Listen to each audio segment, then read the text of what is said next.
akşamlar oluyor. Tamam. Ve son konuğumuza geldik. Hasip Kaplan, BDP Şırnak Milletvekili halen ve aynı yerden bağımsız olarak milletvekili adayı. Kendisi gelir adaleti, vaatler, çözüm önerileri konusunda bizlerle birlikte. İlk soruyu Kazım Bey'den alalım. Evet Hasip Bey, ben tekrar başa döneceğim. En düşük gelire sahip %20'lik nüfus milli gelirden %5'lik bir pay alıyor yaklaşık. En yüksek gelire sahip olan da %47'lik bir pay alıyor. Siz bunu daha bir aradaki makası daraltmak için, adaleti sağlamak için nasıl bir politika düşünüyorsunuz somut olarak? Emek, Özgürlük ve Demokrasi bloku olarak seçim beyannamemizi kamuoyuna açıkladık. Sanıyorum gelir dağılımında eşitsizliğe son verilecek başlığı altında seçim beyannamesinde böyle bir başlığı olan tek bağımsız blok, grup BDP olarak bizler varız. Burada çok net bir durum var. Bugün Türkiye'de yoksul ülkeler zirvesi yapılıyor. Ama Türkiye'de 2 milyonun altında açlık sınırı altında, 12 milyon altında yoksulluk sınırının altında, 10 milyon üstünde yeşil kartlı olan ülkemizde birinci derecede, çok net söylüyorum, bir, Kürt sorununun çatışmalı ortamına son vermeden, 27 yıllık çatışmanın milyar dolarlarını bitirmeden, iki, adaletsiz vergi sistemini değiştirmeden, adil bir vergi reformu yapmadan, üç, bölgesel dengesizliği gidermeden. Bunların üçünü yapmadan bu ülkede 74 milyon insanımızın içinde yer alan ve 20 milyona tekabül eden bu insanların bugün zirvesi yapılan yoksulluk sınırı altındaki ülkelerin 48 devletinin 28 devletin eşitinin Türkiye'de yaşadığı ekonomide 17. sırada. Vergi reformundan neyi kastediyorsunuz? Çok net kastediyorum. Çok net. Dolaylı vergiler %80 oranında. İşçiye, emekçiye, çalışana, yoksula, esnafa, tarım işçisine bilmem kime yükleniyor bunlar.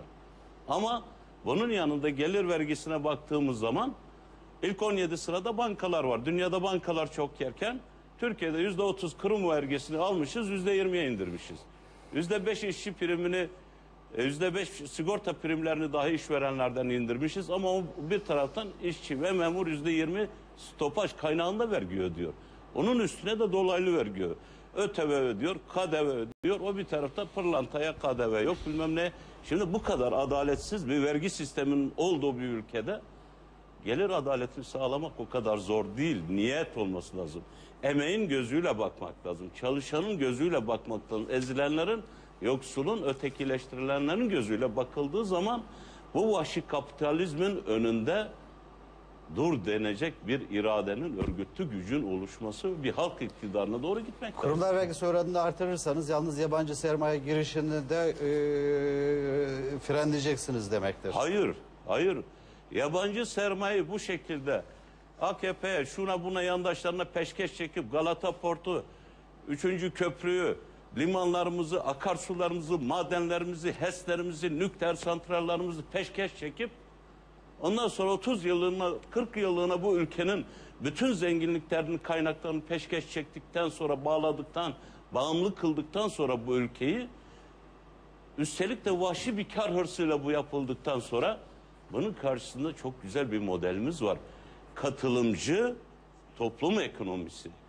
Emek meslek örgütlerinin, derneklerin, akademisyenlerin, sivil toplumun, yerel ve bölgesel yönetimlerin, meclislerin katıldığı ortak karar organlarının hepsinin iradesiyle oluşacak çok bir güzel anlayış. Anladım. Çok güzel bir zaman geldi. İlk soru için 4 dakika Meral Hanım bir soru alayım sizden şimdi hemen. Şimdi ben bir kooperatifleşmeden söz ediyorsunuz. Ekonomik programınızda bir kooperatifleşme var. Bir onu açar mısınız lütfen? Şimdi bakın çok açık söylüyorum. Türkiye'de tarım ve hayvancılık sektörü dibe vurmuştur.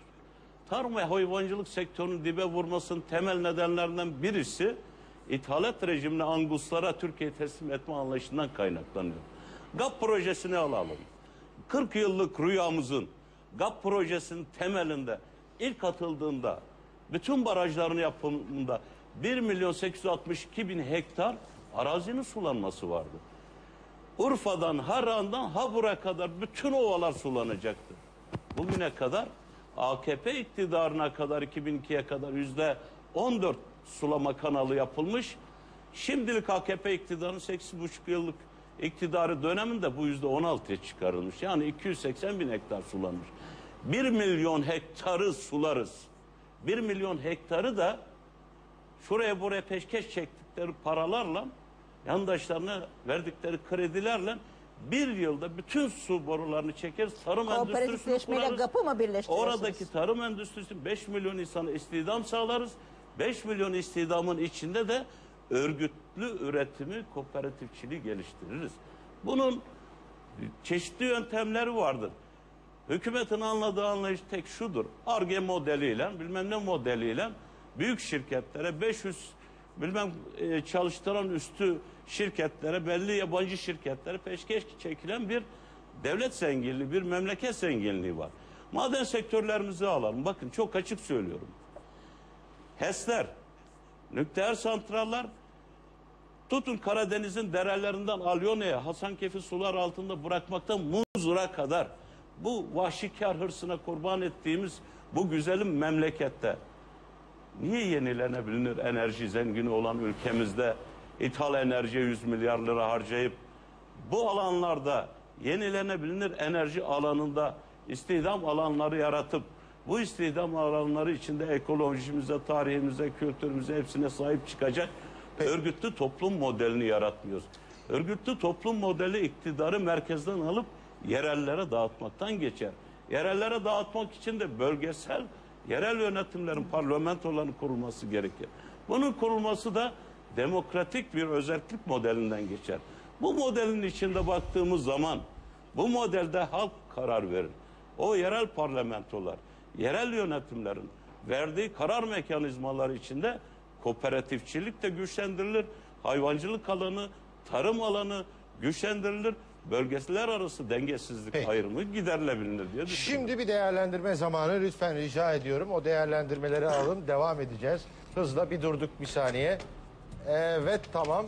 Tekrar başlıyoruz. Buyurun Kazım Bey. Şimdi barış olmadan bunu burada sanıyorum bütün Türkiye mutabık sizin bölgede Güneydoğu'da Doğu'da işsizlik, yoksulluk ortadan kalkmayacak. Türkiye'de kalkmayacak. Nihai barış Hayır, olmadan. bölgede değil. Türkiye'de tabii kalkmayacak. Türkiye'de diyelim barış olmadan kalkmayacak. Dolayısıyla şimdiye kadar BDP'nin barış konusundaki samimiyetini biliyoruz ama burada bir takım eksiklikler, hatalar da olduğunu kabul etmek gerekir. Peki seçimlerden sonra siz, örneğin dünyada çok özgün deneyimler var. İşte İspanya var, örneğin Güney Afrika var.